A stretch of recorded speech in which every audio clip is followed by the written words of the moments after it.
গতকাল রাত থেকেই ভীষণ মন খারাপ, কারণ শখের জিনিসের যদি কিছু হয় তখন আসলে খুব কষ্ট লাগে। আর সেটা যদি হয় পোষ্য জিনিস তাহলে তো আর কোনো কথাই নেই।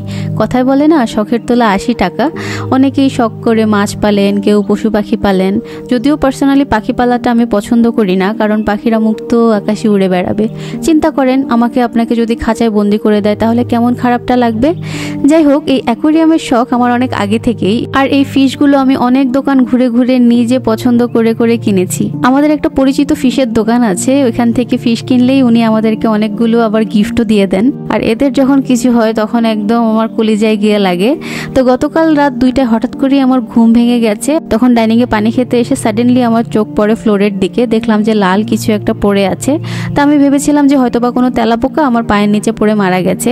পরে আমার মনে হলো যে না, আসলে আমার বাসায় তো কোনো বড় তেলাপোকা নেই বা পোকামাকড়ও নেই, তাহলে কি হতে পারে। তো ভয়ে ভয়ে সামনে গিয়ে দেখলাম যে এটা অ্যাকচুয়ালি আমাদের একটা গাপ্পি ছিল।